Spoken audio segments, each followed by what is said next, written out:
J'ai beaucoup de frères qui sont en Tunisie, à Tunis, à Sfax, et il y a une autre ville là, que j'ignore le nom pour le moment, qui m'envoient les messages sur la torture, sur le manque de respect, sur le fait que le système éducatif même tunisien ne respecte pas les diplômes camerounais ou d'autres pays africains. Mais quand ils font la promotion pour venir étudier en Tunisie, ils disent que non, c'est pas un problème, c'est reconnu. Et quand vous arrivez là-bas, c'est tout autre chose. Ça, c'est un sujet, un autre sujet. Et les Africains noirs, parce que nous avons les Africains blancs et tout ça, qui sont dans leur continent, souffrent de la ségrégation raciale, du racisme même, en Tunisie. Vous avez Kais Saïd. Et je l'ai dit depuis longtemps que ce monsieur, c'est un extrémiste. Et cet extrémiste a fait comment pour arriver au pouvoir en Tunisie? Voilà la question que je me pose. L'opposition est bâillonnée. La presse indépendante est bâillonnée. Les gens sont emprisonnés tous les jours en Tunisie. Mais les amis, ce n'est pas ça mon sujet. Ça, c'est encore passable. Mais le racisme, détester quelqu'un parce que il a un peau différent du vôtre, ça pose un problème mental. Ça peut être que la personne est mentalement déséquilibrée. La Tunisie est en Afrique. Afrique qui a, pour ceux qui ne savent pas, le nom Afrique vient de la Tunisie et ses Italiens géographes. Mais un jour, les enfants d'Afrique vont changer ce nom-là. Ce continent mérite mieux. Il ne faut plus qu'on utilise des noms créés de toutes pièces. Afrique. Afrique, ce n'est pas un nom qui nous mérite. Nous allons changer ça demain. Oui, avec tous les Africains, la jeunesse africaine va trouver un autre nom pour notre continent. Il faut réécrire notre histoire. Mais vous avez des gens mal élevés, mal éduqués, des racistes, des malades, qui passent leur temps à détester nos frères parce qu'ils sont noirs. Et les gens qui sont noirs ne détestent pas ceux qui sont blancs. Vous voyez le paradoxe? C'est cette mentalité coloniale qui est encore ancrée dans le système en Tunisie. Et quand on a un raciste et on a des extrémistes qui ont pignon sur rue dans ce pays, ça donne cela. Comment se fait-il qu'à Fasque, c'est une ville tunisienne, quelqu'un a été poignardé, un Tunisien a été poignardé. Et tout de suite, ce sont les immigrés, ce sont les Africains noirs qu'on accuse.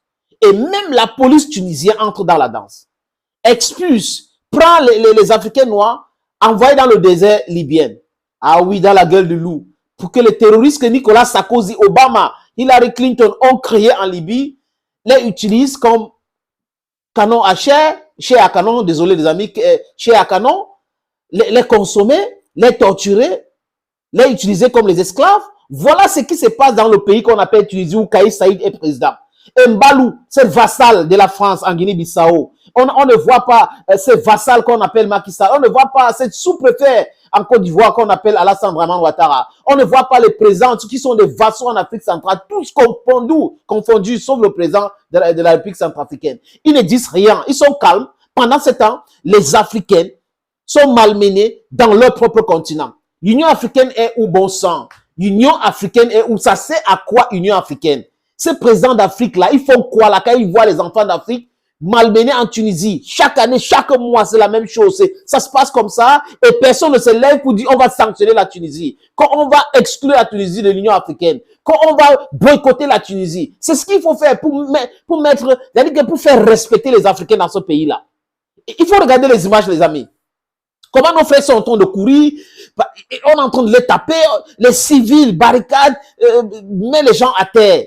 Les amis, regardons cette première image. Ça m'énerve tellement, les amis, que ça se passe dans notre continent, qu'on a des présidents ici en Afrique, qu'on a la police tunisienne, qui est une police raciste, fonctionnement raciste. Je dis encore parce que j'ai les images, et les images vaut 1000 mots. Regardons.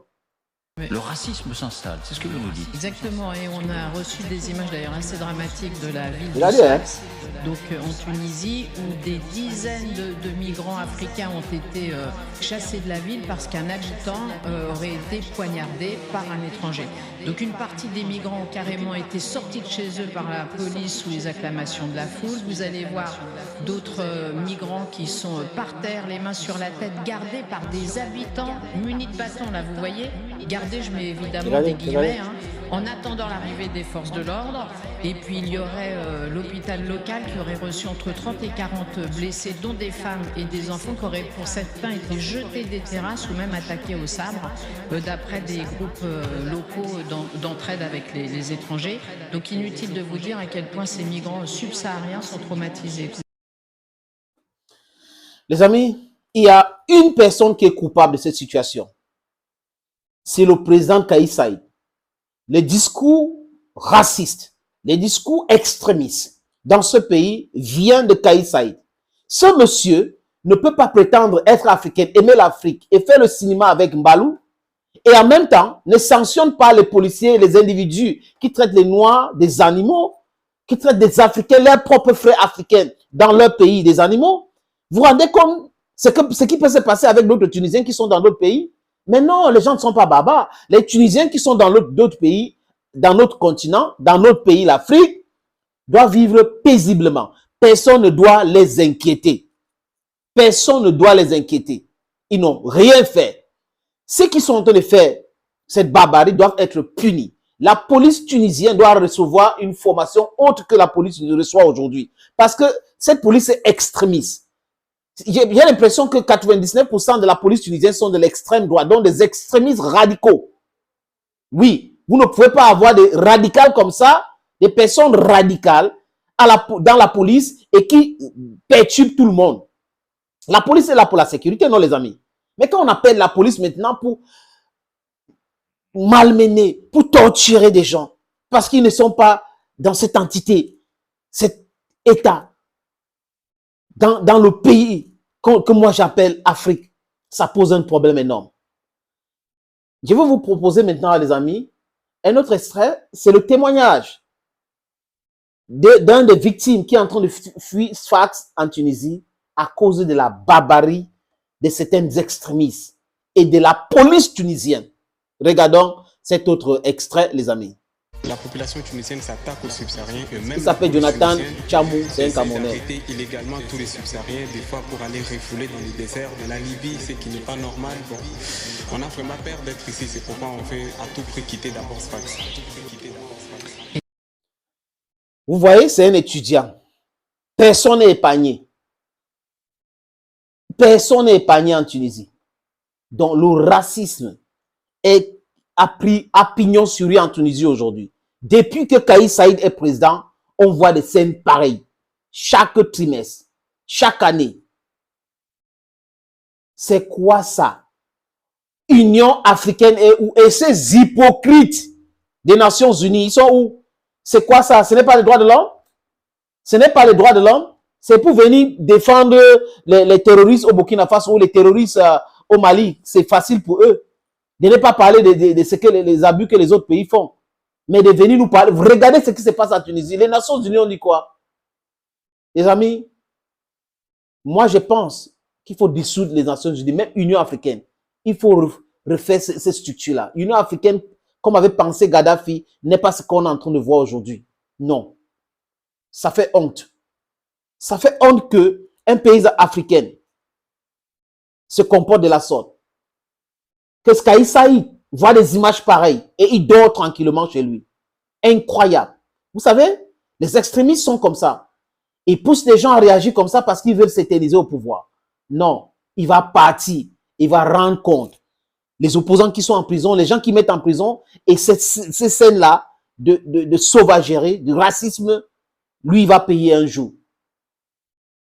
Thank you, friends, for watching. I was pissed off, friends. I'm just very angry with what's happening in Tunisia. Pardon me for that. Thank you. Bye-bye for now.